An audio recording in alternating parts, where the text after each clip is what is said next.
হাঁসের যে গোসল যেখানে করে সেই স্থানটা আপনাদেরকে দেখাবো। আসসালামু আলাইকুম, আশা করি সবাই ভালো আছেন। দেশ ও দেশের বাহির থেকে যে যেখান থেকে আমাদের এই ভিডিওটা দেখছেন সবাইকে আন্তরিক অভিনন্দন ও শুভেচ্ছা জানিয়ে আজকের এই ভিডিও শুরু করছি। হাঁস যেখানে গোসল করে, মানে এক কথা যে জল এবং স্থল দুই জায়গায় আপনার এই হাঁসের বাসস্থান করতে হয়। এই যে এখানেও নেট দিয়ে, এই যে এখানে নেট দিয়ে চারদিকে নেট দেওয়া, যেন কোনো হিংস্র জীব জানোয়ার বা এখান থেকে যেন বের হয়ে হারিয়ে না যায়, বা কোনো হিংস্র জীব জানোয়ার যেন এখানে প্রবেশ না করে। এই জন্য যে সুন্দরভাবে নেট দিয়ে যে বেড়া দেওয়া আছে। তো এইখানে হাঁস মানে গোসলের জন্য এখানে রাখা হয়, যে গোসলের স্থান হচ্ছে এইখানে। সারাদিন বেঁধে রাখে, মানে এখানে তিনটা আপনার ইয়ে লাগবে, মানে ঘর লাগবে, জায়গা লাগবে। একটা পানির মধ্যে রাখার জন্য, মানে সেফটি জায়গা, আর একটা আপনার লাগবে ঠিক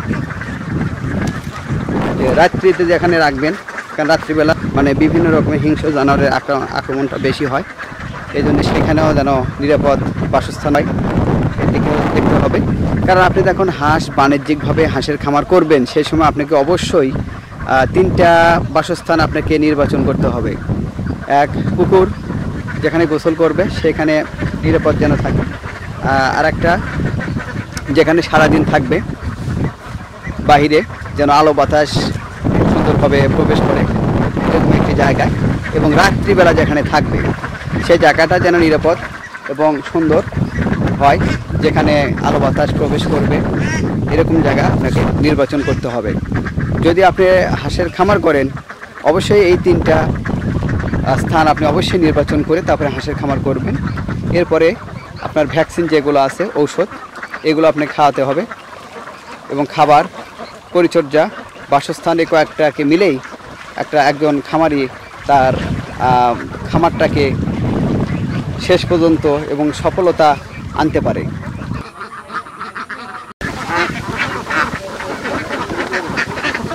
তাছাড়া আপনার এই যে খামার যে প্রকল্প আপনি হাতে নিয়েছেন, আপনার কত পিস হাঁস আছে? 150 পিস। আপনি কি নতুন না পুরাতন? নতুন। এর আগে আপনি করেন না, এই প্রথম। আপনি মারা গেছে এরকম কোনো? হ্যাঁ, আমার মনে রোগ ব্যাধিতে আল্লাহ রহম কিছু হয় নাই, কিন্তু এমনি মনে করেন যে 4-5টা পিস মারা গেছে। এমনিতে মারা গেছে? রোগ ব্যাধিতে না? না, রোগ ব্যাধিতে মারা গেছে। আপনি এটার এই প্রতিষেধক হিসাবে কি দেন, মানে রোগ যেন না হয়? আমি প্রথমবারের মনে করেন যে 40 দিনে একটা ভ্যাকসিন চোখের দেয়, তারপরে একটা ভ্যাকসিন আর একটা ভ্যাকসিন খাওয়ানো, সেটা হলো 2 মাসের, অর্থাৎ 58 দিন, 58 দিনে একটা ভ্যাকসিন খাওয়ানো হবে। খাওয়ানোর পরে এখন আবার এই 2.5 মাস যখন বয়স চলছে, এখন বর্তমান 2.5 মাসে আমি গত 3 দিন আগে প্রতি হাঁসেকে একটা করে ভ্যাকসিন দিচ্ছি। মোট কটা ভ্যাকসিন দিচ্ছেন? 3টা ভ্যাকসিন চলে গেছে, আর ওষুধপাতি তো খাচ্ছাই, আর বর্তমান এখন 2.5 মাস বয়স চলে হাঁসে। আজকে যে খামারে আসছি আমাদের এই চাষা নিয়ে 150 পিস হাঁস নিয়ে এখানে খামার প্রকল্প হাতে নিয়েছে, মানে প্রাথমিক পর্যায়ে। হাঁসের বয়স 2.5 মাস। এই 2.5 মাসের হাঁস অনেক, মানে 1 কেজির মতন ওজন হয়ে গিয়েছে।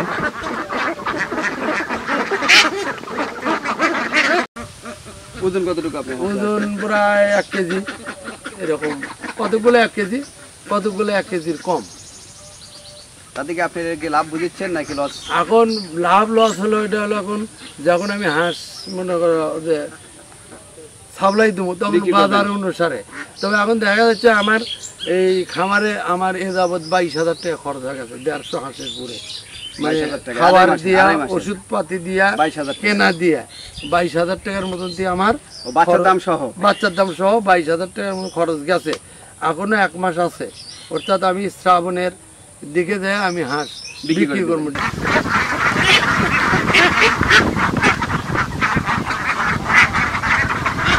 এভাবে আপনারা নতুন নতুন খামার প্রকল্প হাতে নেবেন।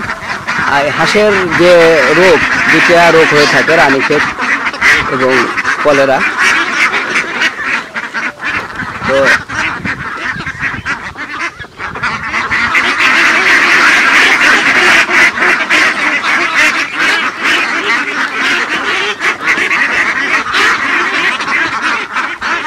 মাংস হিসাবে বিক্রি করে দিবেন? মাংস হিসাবে বিক্রি করে চাচ্ছি।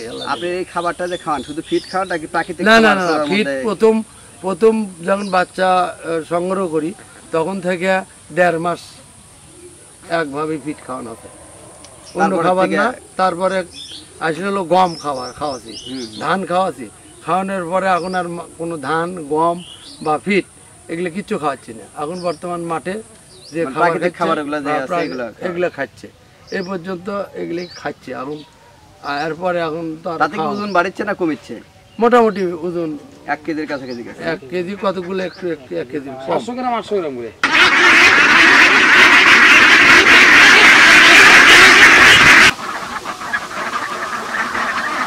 এই খামারের যে সারাদিন যেখানে ইগুলো থাকে, এই হাঁসগুলো থাকে, সেখানে নেট দিয়ে আর উপরে নেট দিয়ে এটা রেখে দিয়েছে।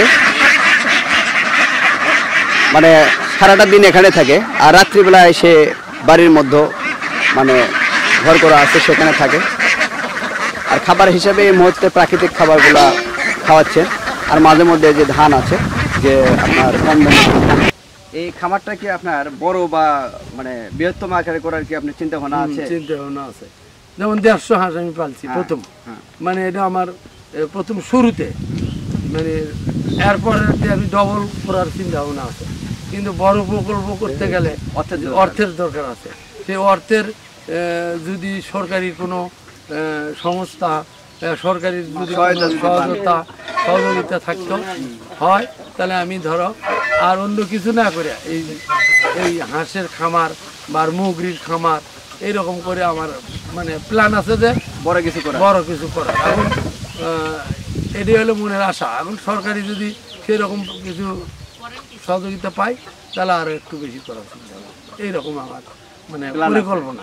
মানে এটাই আপনি খামার প্রকল্পগুলোই আপনাকে আপনি ইয়ে হিসেবে মানে পেশা হিসেবে নিতে চাচ্ছি দেখে তো প্রথম শুরু করছি অল্প দিয়ে।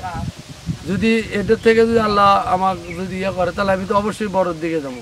কিন্তু বড়োর দিকে গেলে কিন্তু অর্থের দরকার আছে। এখন অর্থের যদি কোনো সহযোগিতা পাই, তাহলে এই পেশায় নিয়েই মনে করো মানে বড় কিছু করা এবং পেশা হিসেবে নেওয়ার আপনার চিন্তা ভাবনা। বা যেখানে এক কথা যে আপনার সেফটিভাবে এই খামার প্রকল্প মানে যেখানে হাঁসগুলো থাকবে সেখানে করে রাখবেন। আর অবশ্যই পানির ব্যবস্থা থাকতে হবে পুকুরের আশেপাশেই, এটা করা সবচেয়ে দরকার। হাঁসের খামারটা করা দরকার। এর জন্য আপনারাও এই কয়েকটা দিক বিবেচনা করেই আপনি খামার প্রকল্প হাতে নেবেন। শুধু হাঁসের খামার না, বিভিন্ন খামারের উদ্যোগ নিয়ে আপনাদের যার যেখানে যে খামার হওয়া মানে করা দরকার, বা যেখানে যে খামারটা হবে অ্যাপ্রোপ্রিয়েট হবে, যে স্থানে যেটা হবে সেটাই করতে হবে। আমাদের চ্যানেলের নতুন সদস্য হয়ে থাকলে অবশ্যই চ্যানেলটিকে লাইক, শেয়ার এবং কমেন্টস করে এবং সাবস্ক্রাইব করে আমাদের সাথেই থাকবেন। আর আপনারা এইভাবে আমার এই চাচা মিয়ার মতন খামার করে, বিভিন্ন খামার করে আর্থিকভাবে সচ্ছলতা এবং কর্মসংস্থান সৃষ্টি করবেন। ভালো থাকবেন, সুস্থ থাকবেন। আবারও দেখা হবে নতুন একটি ভিডিওতে।